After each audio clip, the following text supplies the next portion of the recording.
Hey, Quillan, to your right. G'day. Congratulations. When you're in that first round, and I think you landed a good shot early, and right back he comes and he cracks you, and it seemed to happen like a couple times in a row. You're going through your mind, okay, this is a little different than I fought before. Like it seemed like you guys were so evenly matched, and it was such a really good back and forth.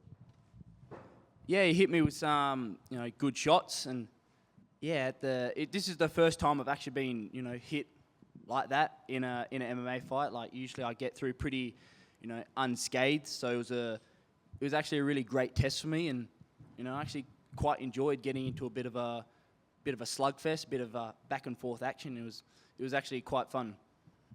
Mentally, like, do you have to raise your game in the middle of the fight? Like, because I know you're confident walking in there, but then when you see what's coming back at you and you know, hey, this guy is a really good fighter, he's not just a scrub, do you have to kind of mentally raise your game as the fight's going on? Yeah, I try to, when I'm in there, trying to look for, certain things and certain openings. I was in there, I felt a little bit too tense. Like I didn't feel quite myself in there. I did have to rely a lot on, a bit of grit and tenacity to get through and get my hand raised, which, I prefer not to. I'd rather just go in there and put on a really slick performance and get the guy out of there quick and easy. But, it is what it is in a sense. When you look at the roster, obviously lightweight has historically been one of the great divisions. How do you see yourself growing into that division? Like, do you feel like you have big growth potential that, you can make a title run? How do you see yourself fitting in there? Oh yeah, I definitely see myself, making a title run in the near future. Just need a few warm up, fights to really get things going, and then I know I'm right up there with the best of them in terms of skill. Just getting comfortable in the UFC octagon is the main thing to do at the moment. When you say that, you're the top man on the regional scene. You're the big fish. Dana called somebody else a big fish in a small pond. Now you start at the bottom. You're the small fish in the big pond. How does that change the way you approach anything, if at all? Doesn't change a thing, I don't think. I just go in there and, just another fight. It's always just another fight, another opponent to get through and get my hand raised at the end of the day. And last thing for me, just how soon do you want to come back? I mean, I know you got scratched up a little bit tonight, but when do you think you'll be able to make your debut? Late November or early December would be ideal for me. I definitely want to get at least one more before the end of the year. That was only my second fight of the year, and I ideally want to make 3 fights per year as a minimum. When you think of that, right here. When you think of your UFC debut, how do you picture that? Like you've talked about a date, but what about a location or an opponent? Have you thought about that, and have you given yourself a chance to think about your official UFC debut? In terms of location for like a debut, I don't really care, but I do know my dream, location to fight will be, in New York. That's there is a card coming up, so. If I could open up the card on that would be, a dream first fight. What about just the fact that now you're a UFC fighter? Has that kind of sunk in yet? Have you thought about this moment? Did it live up to the way that you thought it would go? To be honest, it's a bit surreal at the moment. I've always tried to picture myself here, but now I'm actually here. I'm actually a UFC lightweight now. It's I don't even know how to react right now. It's going to take me a few days for it to actually really, settle in. Are you going to change your social media bios, like, immediately? I'm going to have to. Quillan Salkilld UFC now. It's going to have to be. You mentioned after that you weren't super happy with your performance, and I'm just curious, for the people who haven't seen you, what should we expect from you? Because it was a great performance in my eyes. What would you have rather us seen?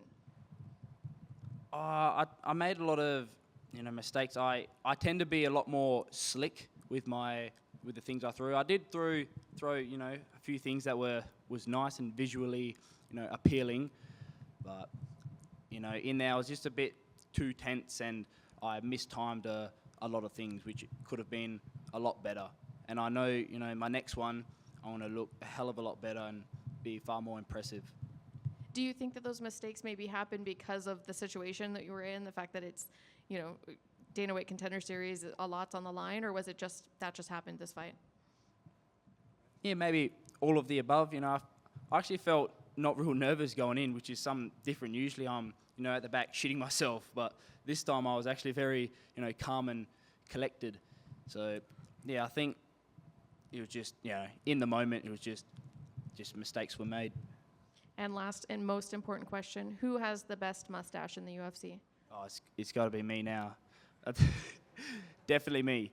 Paul Felder, when he had his, was very good. I wish he still had it now, and I hope he brings it back. Thank you. Quillan, can you talk about August of 2023? Like you're set to fight on Road to UFC. You get pulled the day of the fight. That was a showcase fight to get you possibly in the UFC. You had to wait a whole year. Like, what were how bummed were you, and how upset were you? Yeah, I was, upset, but I knew my name was out there now. It was always going to be a plus, no matter what. And I knew leaving that, within 1 or 2 more fights, I'd get my opportunity, ideally on the Contender Series, and predicted it. 2 fights later, I'm now signed on to the Contender Series, and here we are now. I'm up here as a UFC lightweight. Were you surprised he ate so many of those body shots that you were throwing at him? Yeah, I landed some really good ones in the last round. I was hoping he'd go down, but he toughed it out and kept on the attack. But yeah, it was a good back and forth slugfest at some stages. I mean, how awesome is it? Just you and Cody, both UFC fighters, within 4 weeks of each other. Oh, it's crazy. All that. It would have been better if we could have both gotten on the exact same card and both get it at the same time. But I say he's beat me by 2 weeks, so I'm pissed off, man. I'm pissed off he beat me. Fuck. And finally, your last name is hard to say, but you always say in interviews, people are gonna know my name and people are gonna remember your last name. Do you think you made a statement tonight? I think I did. I think I proved that I'm not going to be, I'm no easy fight for anyone. No matter how, well or how bad I performed, I'm always going to be, in your face. I'm going to fight to the very end. And, if you end up surviving in there with me, it's going to be one hell of a fight.